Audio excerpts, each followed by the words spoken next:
Well, hello there. G'day, everyone. Welcome to the shed. Another what's going on in the shed. It's a tender subject tonight, so a little bit of a play on words, but nothing special. Yes, it's all about the tender. The tender is back in the shed, albeit upside down at the moment, but we'll have a look at that in a second.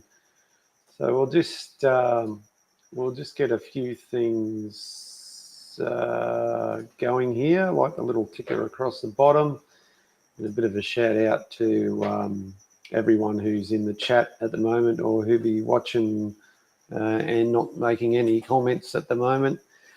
G'day, Cody. Cody was the first one in the chat tonight. Had a little bit of a faux pas before. Thanks, Cody. Peter's here. Emma's here.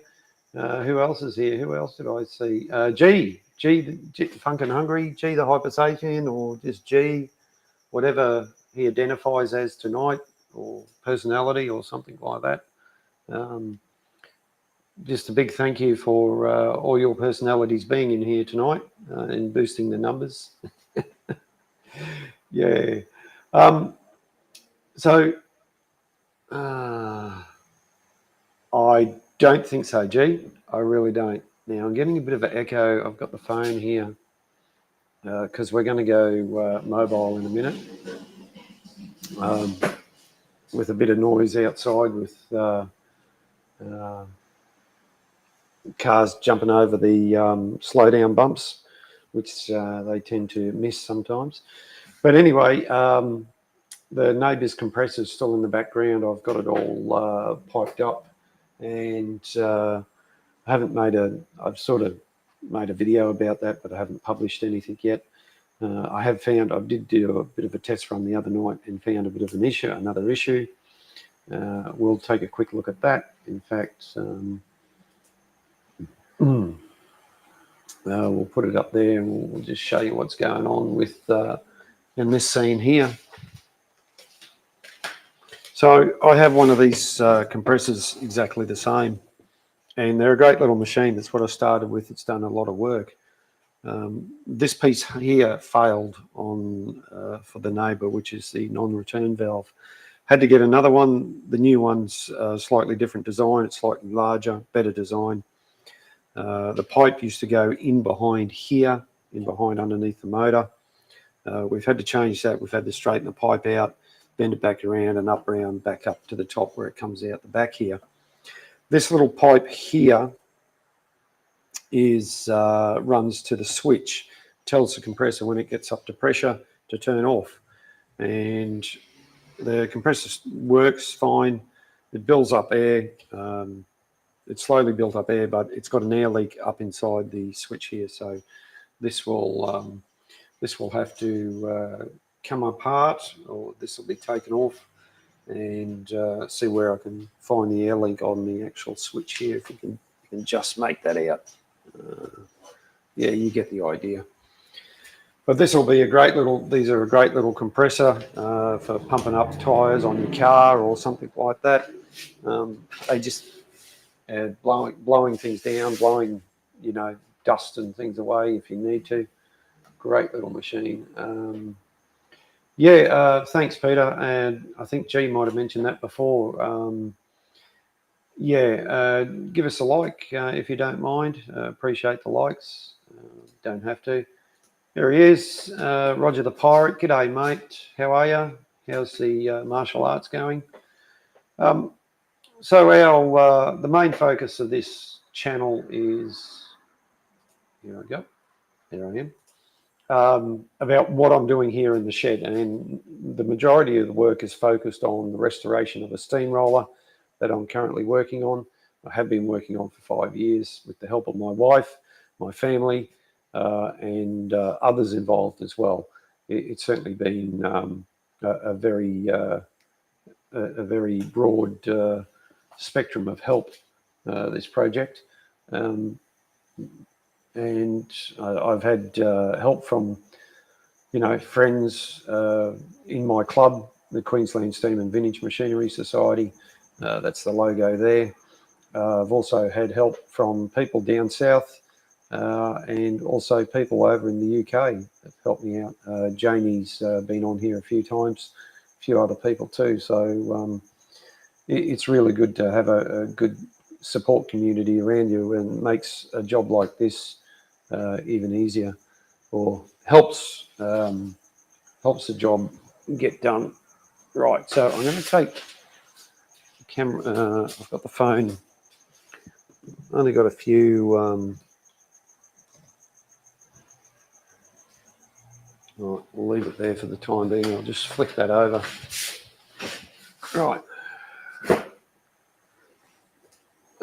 Mum and Dad's in the house. They're watching too. They're watching over on Facebook. Thanks, Mum and Dad, for being here. It's all good. I don't mind where you watch from. Happy you're here. Of course, Mum and Dad have helped out in the past. You would have seen Mum and Dad on screen there. Dad comes up every so often, gives a hand when I need to. So there's it's certainly a family effort, that's for sure. There we go. Oh yeah, that's all right. Here we go. All right, come on. Let's go there. Righto. So we'll bring you over there. That's the we're on the phone. That way I can have a drink of water without anyone seeing me. But you know what I'm doing anyway. Tender's upside down at the moment. That's the way the sandblaster's had it last. Right, we'll go for a walk. It's going to get a little bit wobbly here, folks. I might even put it on there. We'll do some close-up shots. Oop. There we go. So this is a piece that was already rusted out. You can see how thin it is. We cut this section out to gain access, when it was the other way around, of course, to get out debris and so on. Now, you got to consider, what you've got to take into consideration is this thing is 98 years old. It has spent all its life outside. I have not come across any information that it was undercover at any stage. It's really only become undercover since we've owned it. And, you know, it did spend some time outside when we were pulling it apart and so on and so forth. But once we got it inside the shed, it's pretty well been inside the whole time since we've had it. And the sides, they made the sides out of quite thick material. As you can see here, it's about 1/4 of an inch in thickness. However, the other stuff is a lot thinner. It's about maybe 1/8 of an inch thick or something like that. And around towards the top, even though this looks upside down, it's a lot thicker, but down here is very, very thin. All riveted construction, of course, because that's the way they did things back then. And you can see where there's a tap that goes on here that's well corroded. You know, those have got to come out. I'm more than likely going to make a new bottom. I can probably cut sections out and replace it, but either way, there's a fair bit of work. It's quite rusty across the bottom here, and also this is a access hole where you can get in from underneath and clean it out. It's really thin around here. Not so much where the other bit of plate was sticking on, or you can see pitting. But over in this corner here too, you can see it's had several repairs where they put various washers on to try and patch up the holes. That's a common thing you see in water tanks. Once again, for those of you, I should explain, the tender of this is what they call the tender. So the tender is where you stand on it and drive, also where you hold your coal, and the bottom section down here holds water, so you can put that into the boiler. Now, if we have a look in here, we can see this part here that we're looking at now is where normally I would be standing. Well, this is the water space where my hand is. So there would be water in there. If this was the other way around, that bit of plate there, right in front of me, is where you would stand and operate the engine, driving and so on. So the main things to consider that may need replacing or probably will be replaced is the bottom and sections of the back here. I just don't know how far we're going to go to do a proper job, which I really should do. I've got to have a really good close look at it. Like I said, I've only just got it back from the sandblasters today. I asked them to put just a light coat of undercoat on to just to keep the rust off, so I can really, give it a good assessment. However, now I'll get back to the chat shortly. We can see, just hang on, folks.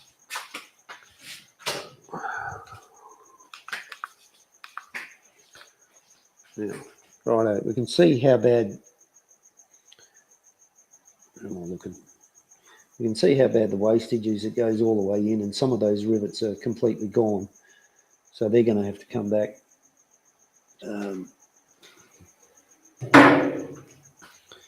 Where my finger is here, and there's a lot of pitting here, so that's going to need a bit of work required. Now that's strange how, not strange. If we go over the other side, we can see the pitting. Now, Emma might be able to answer this question. It's probably where, yeah, hopefully you can see that. The pitting is where roughly the majority of water, oh no, it's where all the crap has sat over the years. So you can clearly see that line where all the rubbish was sitting down the bottom of the tender, when it was sitting in the park. And the rest of it above that line is in good condition. There is some pitting there, but nothing to sort of overly worry about. But like all things, it's going to take time. We'll throw this back over here. We'll go for it back. What am I going to? Oh, we'll just put that down there. There we go. That can stay there. We can let that run. Right, okay. G'day, Stephen Parender. Hello, welcome to the show and the chat. Thanks for being here. Oh, someone mentioned orcs. Someone mentioned orcs. Oh my God. Someone mentioned orcs. Don't know who that. No, oh yeah, I said bottom. I did say bottom. Yeah. In rivets, and Peter said, I don't know. G'day, Don. I'm in the process of rebuilding restoring a steamroller to working order. And what you can see at the moment, I'll go back to me. Right, here I am. This is my shed. Don, I don't think I've seen you in here before, but welcome to the show, mate. Yeah, I'm Mark. I do a live stream from my shed. I talk about what's going on in my shed, and also the major project that's going on here is the restoration of a 1926 John Fowler steamroller or road roller, as really should be said. Peter, to answer your question, some parts will have to be replaced and other parts will have to be built up, I think. I really got to have a serious look at it. The sandblaster got me to have a look at it before he put some paint on it, because he is a bit concerned about it in terms of how thin it was in some places, but I knew it was thin. I knew it was extremely thin in places, and I did tell him that. So there's really no surprises. It's just how much I've got to do to work out what's going to be the best way to go about it, all that sort of thing. Either way, there's a fair bit involved to get this thing watertight again, because that's what we need. It's got to be watertight. And yeah, I really got to work out what's going to go on, but that'll be over a 6 session of days and possibly months in terms of the repair, how we're going to do it, all that sort of thing. I think the way they built these, just my opinion, the construction method, and maybe Emma, like, you might want to chime in on this, or even Stephen. The sides are all bent up, and then I would imagine they put the bottom on and put the sides in, and then riveted that all together, then put the top on, as in the top of the foot plate where you stand. I think that's pretty well how these things were put together. Now, obviously, if I'm going to do this, there's a couple of, I'd have to get a tool. Like getting the rivets is not a problem. There's rivets manufactured here in Australia. Also, in the UK, I can get rivets, or I can make my own. Just make them out of, because that's not pressurized in any way. So I could easily make my own rivets out of 1020 mild steel bar, and make up some tooling to put it together. The other, yeah. So there's a bit to think about on the tender, regardless of how it's going to be done eventually and all that sort of stuff. But no shortage of work when this is a ground up restoration. As I pointed out before, this steamroller worked all its life outside, as most machinery do, and then it sat outside for another 50 years in a park, disused. So the 98 years of its life that it currently is, 98 years old, we're doing pretty well. If most people, when if you compare it to us, most people when they're 98 years old are are pretty frail and falling apart and all that sort of stuff. And in this case, this thing's pretty resilient compared to what it's been through. So that's about it on the tender side. On the actual roller side, I haven't progressed much more. I did get some photos earlier from the other gentleman, Dan Elstone, who's restoring one of these engines. In fact, the sister engine to this one down in Melbourne. And he's made some great progress. And as he explained to me in our little chat, that sometimes things go quickly and other times things go slowly, and that's exactly what's going on here. Sometimes things happen rather quickly, and then other times work and life gets in the way, and things don't always go to plan as you would hope. But anyway, we keep pressing on and we keep working away. So, well, a couple of interesting. One photo. This is loading it onto one of the work trucks. So this is our field fitter. Every so often, he's helped me out with a few things, taking things down to get sandblasted. This has been loaded at my place. That's what it looked like before it went. As you can see, I've been using it to wash the brushes out with. You can see the bits I cut out already. A few other bits I'd taken off. So that's normally the position it would be in. And then the other thing that came up was this number here.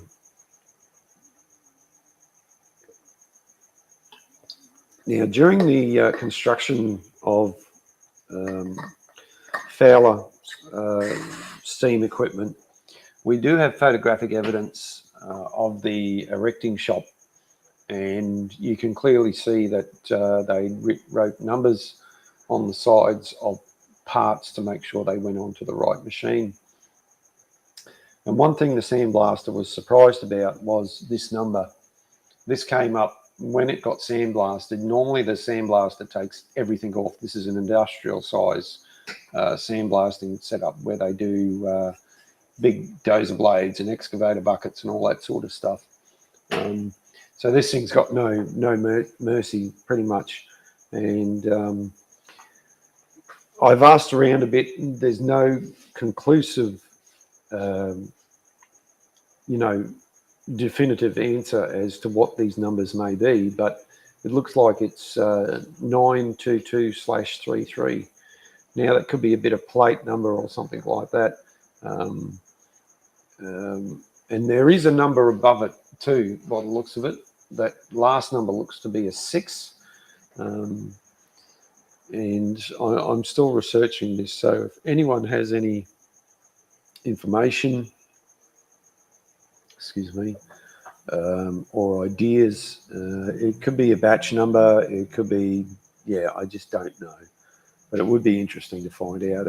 This is something I need to look further afield. I'll probably send an image of this and a description to the Old Glory magazine, which is a publication out of the UK which covers road steam and vintage vehicles. I'll just show you here. Now, some of you are familiar with it, others aren't. It's the magazine I'm talking about. It comes out monthly from the UK. When we get it, it's a few months behind, but that has a section where people can write in and ask for help or questions or something like that. So I'll just I'll bring that back up again. Where are we going here?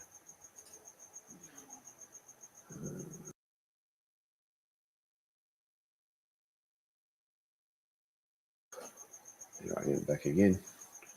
Just had things around the wrong way. So yeah, it would be interesting if anyone had any insight on what that number might be. It could be nothing. It could just, who knows? But might find out one day. Right, so that's pretty well it for tonight's sort of show. I wasn't planning on doing too much tonight, as I've got an early start tomorrow. We're helping the wife's daughter move house, so we've got a real early start, and obviously taking the day off work. So I won't go too long on this one tonight, that's for sure. But I haven't even got anything to show you in terms of let's see.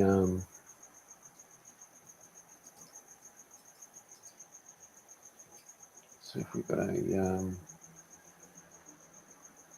short video.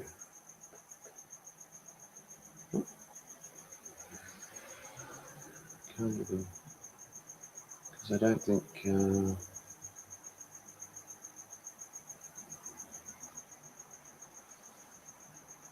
Let's share this video and let's see if we're going to see. Oops. Oh no, I might get in trouble here. Righto. I'm going to share this and see if I got any sort of trouble. This is an interesting little video from.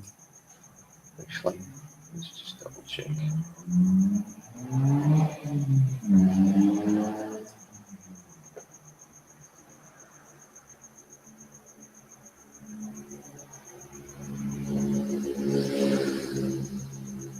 Yeah, actually, no, I won't show that one, just in case. Just in case I get a bit of a strike. So I think I've just made it to the half an hour mark. It'll be a short one tonight. I think I'll wrap it up at that, and just thank everyone for being here, who've come in to watch and chat and interact. Next week will be a little bit more organised. Yeah, all right. That's it, folks. I'll wrap it up at that. Haven't got much more to go have a look at tomorrow night. Emma's going to be live talking about interesting finds and a bit of foundry work and so on. So, yeah, thanks everyone. Here's the outro, and we'll catch you all next week.